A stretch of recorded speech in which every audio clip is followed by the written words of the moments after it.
Dalam Injil Lukas sendiri sebenarnya apa saudara? Tidak dicantumkan nama penulisnya alias anonim. Nah, tempat Injil Lukas ini ditulis pun tidak diketahui dengan pasti. Kaisaria, Akhaya, Roma itu diduga menjadi tempat Injil Lukas ini dituliskan. Nah, yang mereka para ahli kitab itu memastikan bahwa Injil ini ditulis di luar Palestina, walaupun lokasinya yang tepat tidak diketahui.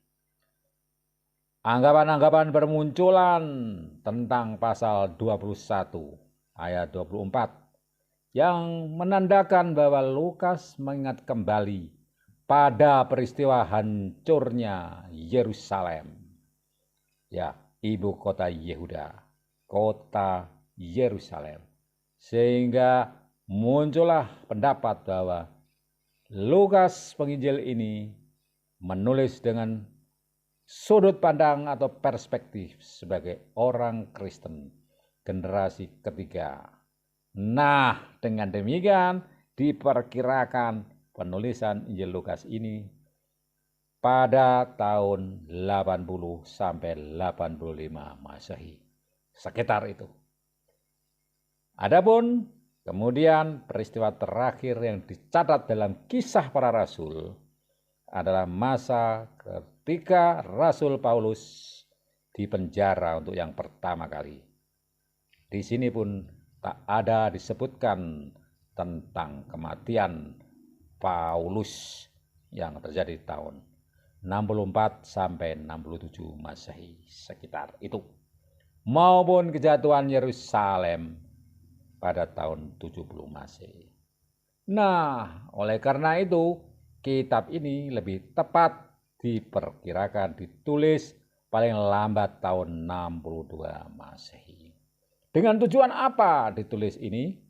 Untuk memberitahu Theophilus tentang kebenaran dari segala sesuatu kebenaran yang diajarkan kepada Lukas. Dia tidak bermaksud menulis sejarah guna meyakinkan orang banyak, terutama para penguasa. Jadi tidak hanya Theophilus saja, tetapi juga meyakinkan para penguasa kekristenan saat itu bahwa kekristenan merupakan agama yang resmi dan sah dan tidak perlu menimbulkan kecurigaan. Kisah-kisah itu yang menceritakan itu adalah perdebatan antara kekristenan dengan para penguasa. Dengan demikian, penulis Injil Lukas ini ingin menolong para pembaca memahami bahwa iman Kristen lebih baik lagi dapat mereka pahami dengan memberitakan kehidupan dan pelayanan serta pengajaran Yesus.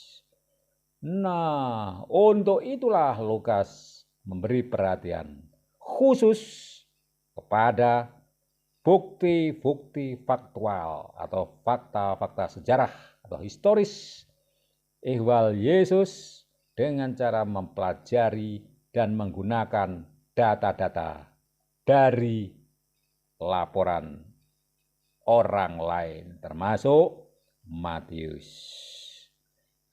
Markus, dan lain-lain yang pada saat itu berkembang.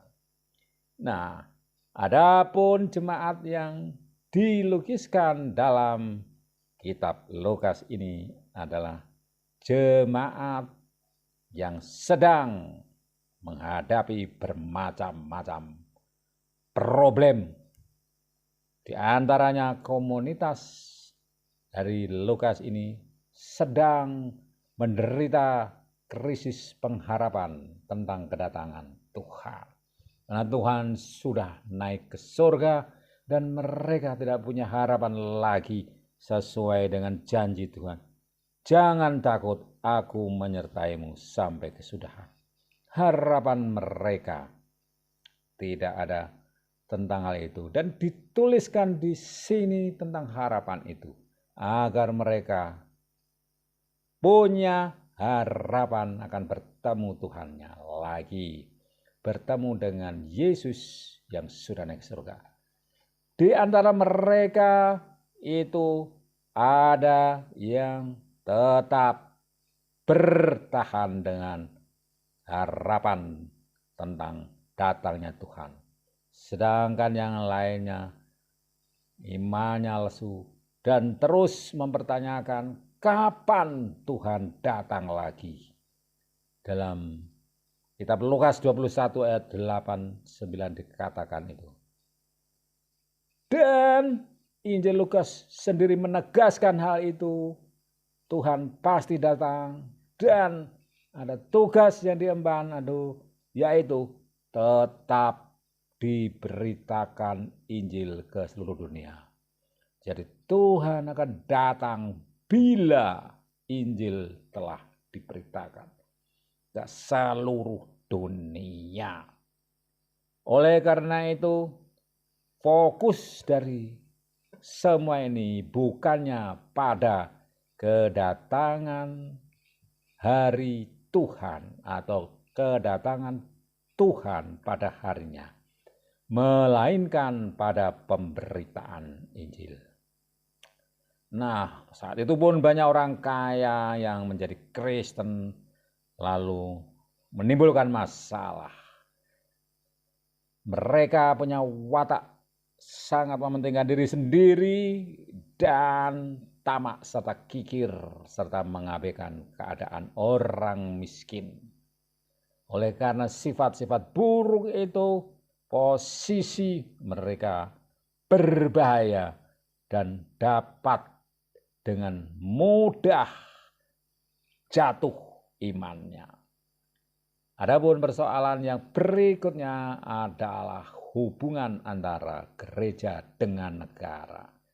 Nah, hubungan ini digambarkan oleh Injil Lukas tidak saling bermusuhan atau terlibat dalam konflik.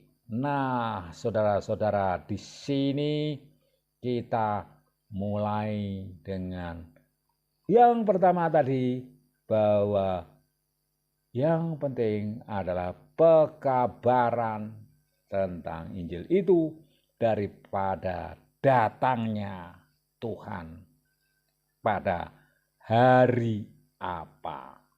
Disitulah pokok-pokok teologi tentang pemberitaan Injil itu sangat nyata, bahwa bagaimana Yesus itu mempunyai sifat yang kasih kepada semua orang, termasuk siapapun. Nah, semua orang termasuk siapapun, berarti tidak ada perkecualian. Sahabat perempuan, sahabat pengikut tentara, sahabat petugas negara, pemungut cukai, sahabat orang berdosa, sahabat orang miskin, dan lain sebagainya.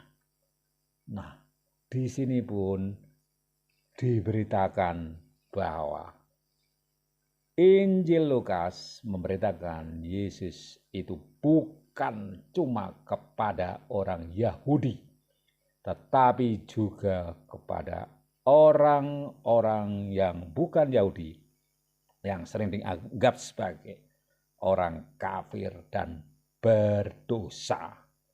Nah, disinilah sebagai sentral dari pemberitaan ini tentang Yesus Kristus, sifatnya yang mengasihi semua orang itu, apapun kondisi orang itu, Yesus mau menerimanya, termasuk orang yang sudah dengan jahat berbuat keburukan dan ketidakbaikan kepada orang lain, bahkan orang yang tamak sekalipun, yang gelojoh sekalipun, yang rakus sekalipun, yang menentang ajaran-ajaran moralitas dan hukum, semuanya tetap dikasihinya.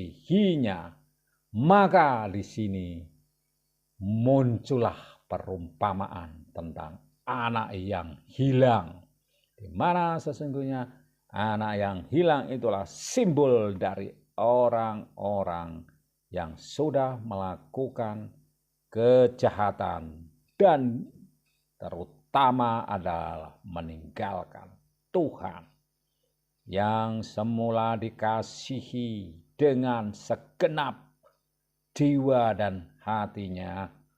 Mereka meninggalkan Tuhan. Mereka lebih mementingkan kesenangan duniawi, lebih mementingkan keduniawian dengan pesta pora dan kemabukan dan segala macam pelesir dunia. Gantinya mengikut Tuhan dengan segala macam kasih, cermin kasih Allah yang tak bersyarat, yang sudah menjelma menjadi manusia, mereka tinggalkan. Nah, bagaimana dengan orang yang semacam ini? Rupanya orang ini pun tetap dikasihi Tuhan dan terbuka pintu kasihan pertobatan mereka. Dikatakan tentang perumpamaan anak yang hilang. Di dalam kitab Lukas 15 ayat 11 sampai 32 ini dikatakan demikian. Mulai dari Lukas 15 ayat 11, Yesus berkata lagi, ada seorang mempunyai 2 anak laki-laki. Kata yang bungsu kepadanya, Bapa, berikanlah kepadaku bagian harta milik kita yang menjadi hakku. Lalu ayahnya membagi-bagikan harta kekayaan itu di antara mereka. Beberapa hari kemudian anak bungsu itu menjual seluruh bagiannya itu, lalu pergi ke negeri yang jauh. Di sana ia memboroskan harta miliknya itu dengan hidup berfoya-foya. Setelah dihabiskannya semuanya, timbullah bencana kelaparan di dalam negeri itu, dan ia pun mulai melarat. Lalu ia pergi dan bekerja pada seorang majikan di negeri itu. Orang itu menyuruhnya ke ladang untuk menjaga babinya. Lalu ia ingin mengisi perutnya dengan ampas yang menjadi makanan babi itu. Tetapi tidak seorang pun yang memberikannya kepadanya. Lalu ia menyadari keadaannya.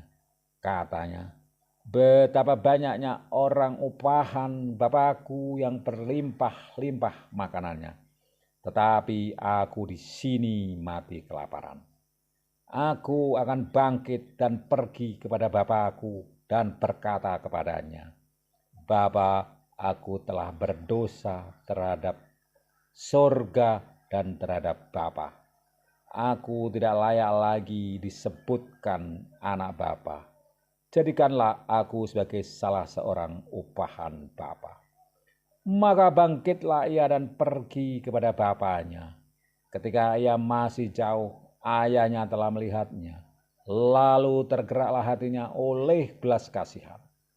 Ayahnya itu berlari mendapatkan dia, lalu merangkul dan mencium dia.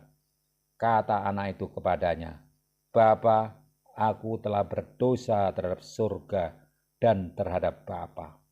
Aku tidak layak lagi disebutkan anak Bapa.